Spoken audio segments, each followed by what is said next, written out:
Hi there and welcome to the Ukestuff channel and welcome to DGBE University. This is class B101 lesson 2.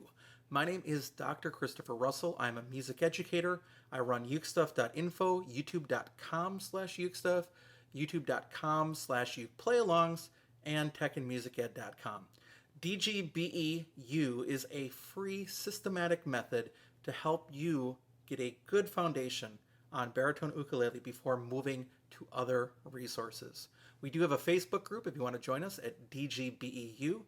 You can post your final project there if you're going to follow all the way through with this method, or you can leave questions and comments. And while this method is completely free, if you want to make a donation towards the work, you can do so at www.buymeacoffee.com/Ukestuff. In lesson 1 of B101, we talked about the history of the ukulele, the different sizes of the ukulele, and what to do if you're a left-handed player. In today's video, we're going to discuss buying an ukulele, parts of the ukulele, and tuning the ukulele. The whole idea of these first two lessons is to give you a good background so you can buy an instrument and then follow through with learning how to play it in the B102 series. So let's talk about buying a baritone ukulele. I have some general rules here, so here they are. First of all, don't buy the cheapest ukulele. The cheapest ukulele is probably cheapest for a reason. Second, don't buy the most expensive ukulele that you can right off at the start. I have actually seen seasoned ukulele players tell beginning players to spend as much as they can on their first instrument, because then they will enjoy the experience more. And I'm here to tell you that I don't think that's wise. There are plenty of not so expensive instruments that you can buy that will give you a good foundation, and then later when you know more, because you do, if you love something, you start learning more about it, later when you know more, you can spend more. However, what happens if you spend $1,200 or $2,000 on an ukulele that you don't want to play anymore? That's a massive waste of money, and when you sell it used on the market, you generally are only going to get between 60 and 70% of what you paid for it. So start smaller, but not cheapest. The third thing is you want to buy an ukulele that's set up well. And what set up means is a few things. First of all, it means that the action, which is how high the strings are above the frets, is low enough that you can press down the strings without needing a huge amount of force. If the action is really high, and it can be high on either side of the ukulele, it can be high on the nut side, it can be high on the saddle side, but if you have action that's really high, there's two things that are true. One is you press down strings, it's going to hurt more and cause you not to want to play. And second, if you have to pull down, you're actually tightening the string and pulling the instrument out of tune. Whereas if you just require a little bit of force, you don't pull the instrument out of tune.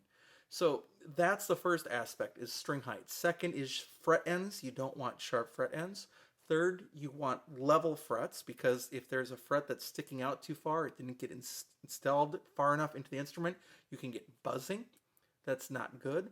And then you want a crowned set of frets as well that are rounded on the edges and then a little bit towards the shape of a human finger, in the curvature that we have. Not severely, but slightly. Although there are companies that actually do sell complete radius fretboards too. Again, in a much higher price point. Now there are a few dealers that will include a setup with every ukulele. So for example, the Ukulele site. If you buy an ukulele from them, they will include setup. You can either get the expedited setup and get it sooner, or the full setup and wait. You have the Uke Republic that will do it. I believe also that Elderly Music will do it. Aloha City in Illinois will do it. And then of course there are a bunch of ukulele specialist shops in the UK, such as Southern Ukulele Store, the Uke Room, World of Ukes. There's a whole bunch. So if you can buy your ukulele from one of those companies, they'll make sure that you're set up well before you play.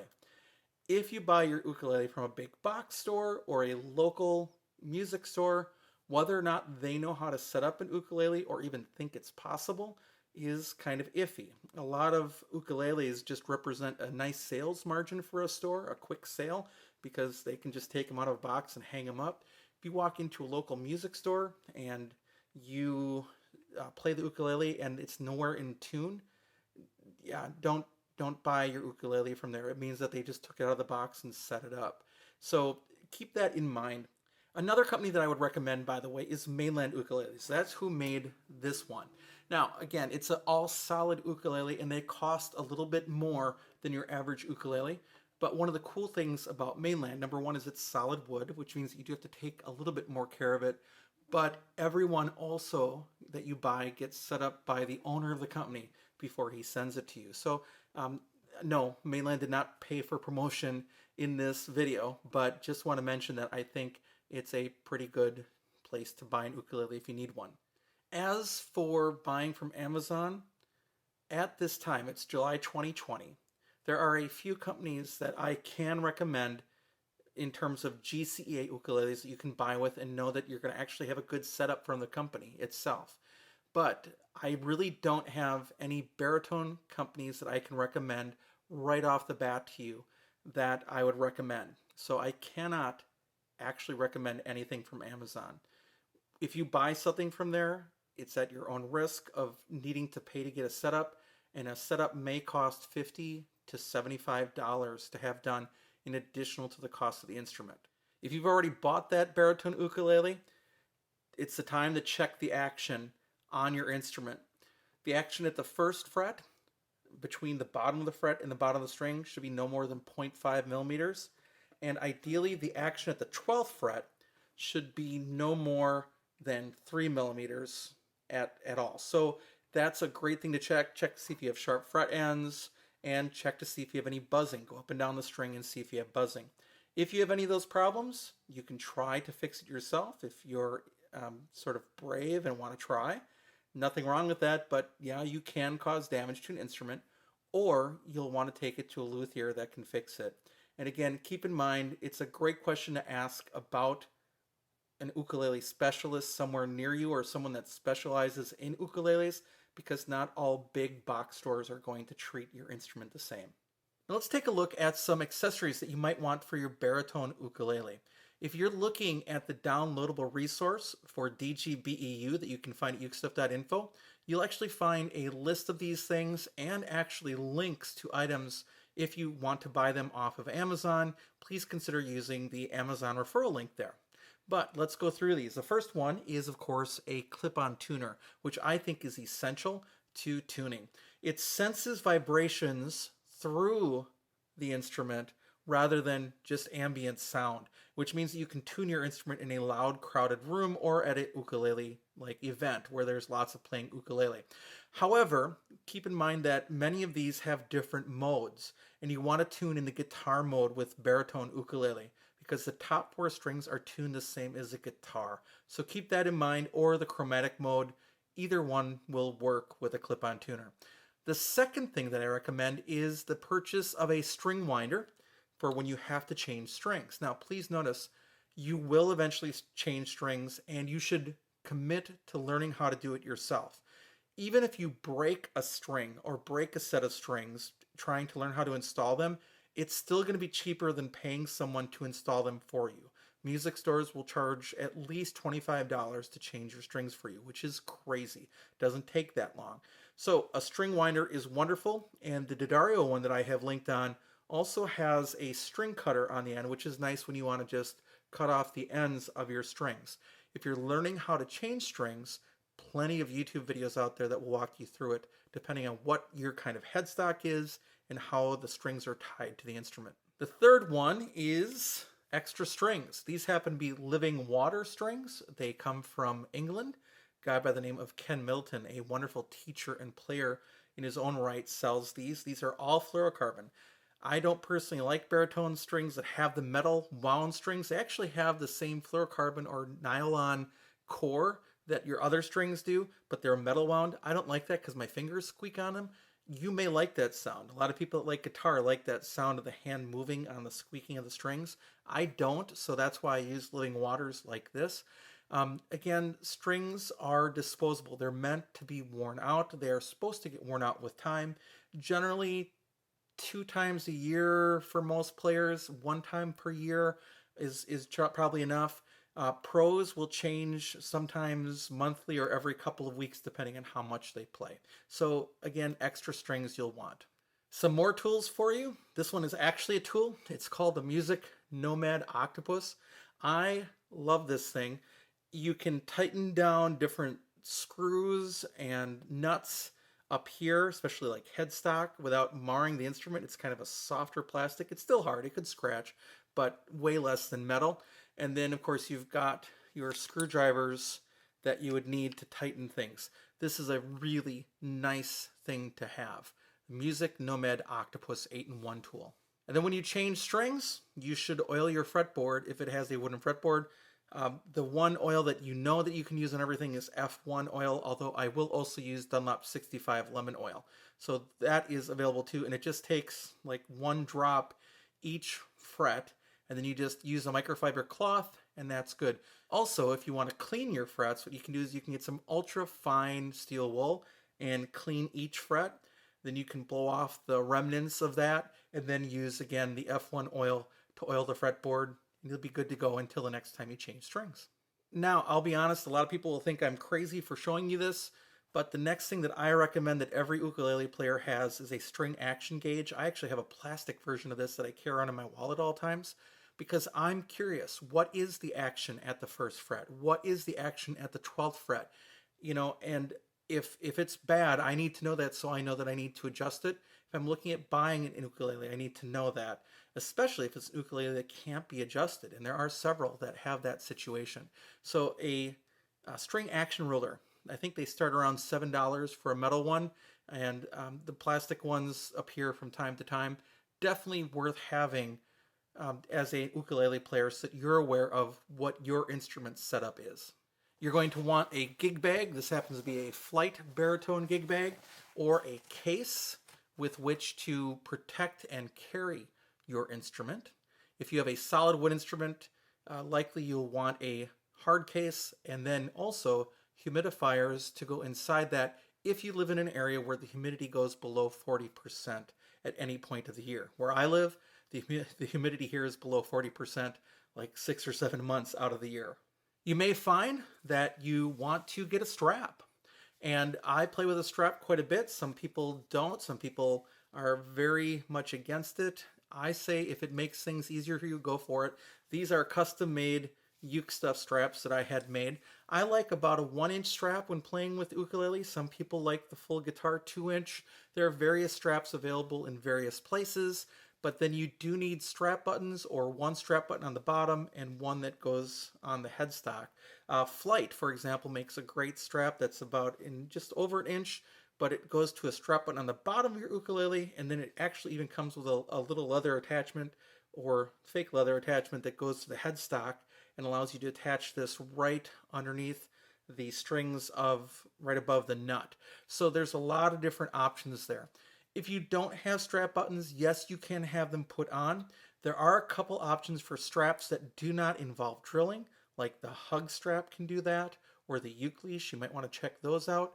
But if you're going to use a strap, generally strap buttons are the way to go, and they're either easy to install yourself or to have a luthier, again, install them for you. But again, anything you have a luthier do, you're going to be paying labor in addition to actual material charges. The one thing I will say is with baritones, this is probably almost always true, but instruments should have a tail block down here that you can screw the strap pin to in order to have it hold. If it is just going into the wood or the laminate of the bottom of the ukulele, that would not be good. So make sure that if you're going to install a strap on yourself, that there is a tail block on the inside of the instrument. Now, one of the things I have a question mark with is whether or not you need a capo. Now, I find that I don't play with them very often, but the idea of a capo is that you can put it across all 4 strings, and then your entire instrument changes key depending on where you've got that capo. And then your chords shapes just change. You play the same chord shapes you always would, just things are changed in key. You can use a capo. Some people look down on people that use them. I certainly don't, but it's always there as an option. And quite honestly, with baritones, a lot of times a guitar capo works really well. This one's kind of a cool capo, by the way. This is the Grab Tune by Jawum, and it actually also acts as a tuner. And I didn't mention this earlier, but my baritone ukulele has a tuner that clips on the inside of it. That one's by D'Addario, and that's kind of nice because then I always have a tuner with me, but it isn't sticking up on the headstock. So I leave that little tuner clipped on the inside of my baritone all the time. And the last thing you might want to consider, this is kind of fun, is on Teespring, I have DGBE University t-shirts like this, as well as this one that says DGBE with the U on it, like that logo. You can buy those on Teespring. I've tried to make them super affordable if you're interested. So if you'd like to support the channel, I think you will donate somewhere just over $1 or just over €1 on the pricing. I've tried to keep it very low, but it's sometimes fun to have some ukulele gear to wear as well. Now let's talk about parts of the ukulele. These things here that you turn are called tuning pegs. This whole thing is called the head or the headstock. This white thing up here is called the nut, and it has two purposes. It makes sure how high the strings are above the frets, and it keeps them in place. This entire black part right here is called the fretboard with the lines across, and the metal things are called frets. This is where it gets confusing because we'll later say something like play the 3rd fret. We don't actually want you to press on the 3rd fret, but right above it. That's generally how we use that terminology. So you've got the fretboard and the frets. This rest of it is called a neck. So you've got the headstock or the head and the neck and the fretboard and the frets, and then we work down to the body. This is generally called the soundboard. You can also call it the top, of course, sides and back. This is called a double bout body. So this is the upper bout, lower bout, sound hole. This thing here around the sound hole is called a rosette. That's called a rosette. This here is called either one of two things. It's a binding, absolutely, but it would also be considered potentially a purfling, would be a line that would exist beyond that. So that's called purfling if you have another line on it. Looking at some other parts here, you've got the bridge, and then you have the saddle. The saddle is removable on most ukuleles, and you can take it out and make it shorter, or you can buy a new saddle and put it in. Some saddles are compensated to allow for a little more space for the lower notes that have a thicker string. That's very, very common. The notes on baritone, the one closest to me is string 4, D, then string 3, G, then string 2, B, and then string 1, E. And of course the bottom part, this is called the body. This is called a strap pin. This is called a strap. And I think that pretty much covers most of what you'd call on ukulele. This brown part here is more binding of a lighter material, as you can see on the other sides of the beautiful rosewood on this instrument.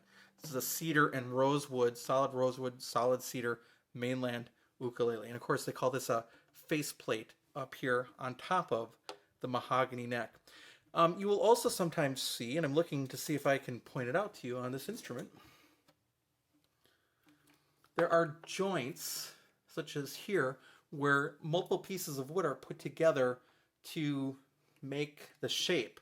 And there's often a joint hidden, they call it sometimes a scarf joint, in various places to kind of hide that, but also make, you know, a longer piece of wood out of several pieces of wood.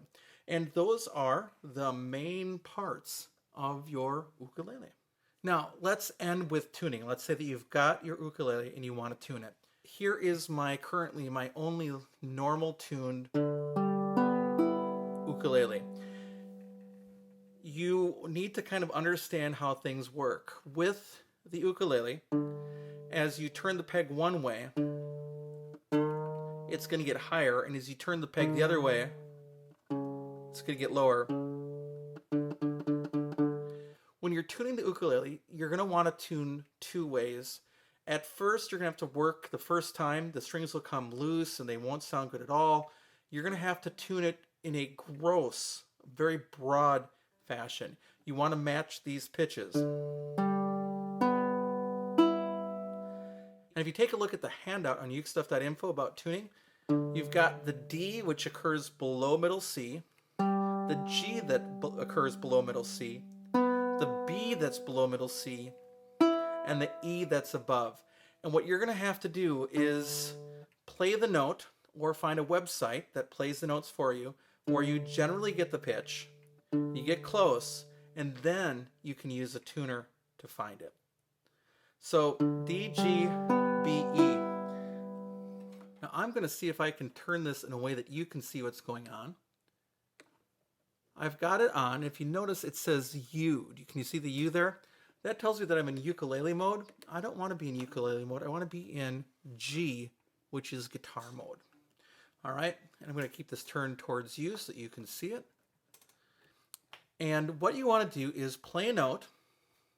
It's catching my voice through the headstock. All right, you see that little blue marker? If I go lower, you see what it's doing?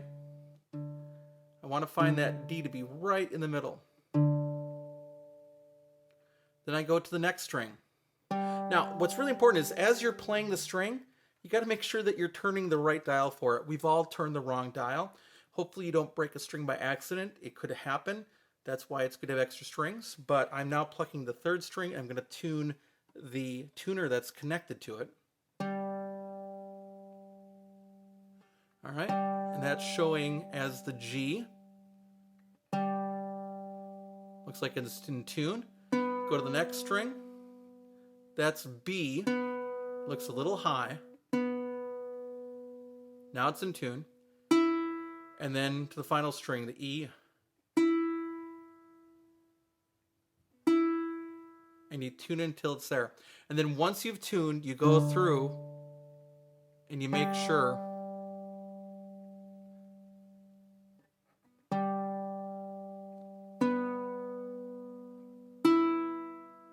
that you're still in tune.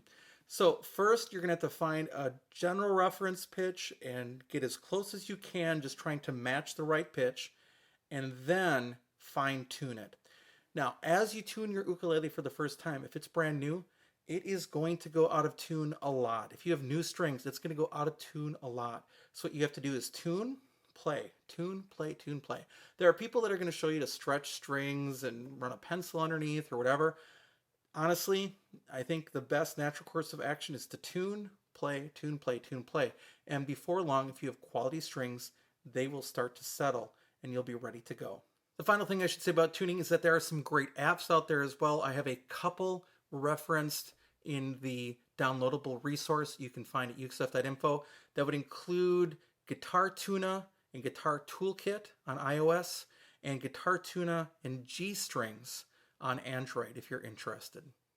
All right, that kind of concludes our 2 classes in B101, Introduction to Baritone Ukulele, so that as you leave these first 2 classes, you're ready to now start playing in B102. So if you are moving along in this course, what you'll want to do is start the next video for B102 and to start playing baritone ukulele. Thank you so much for watching the video, and I will be back soon with some more uke stuff for you.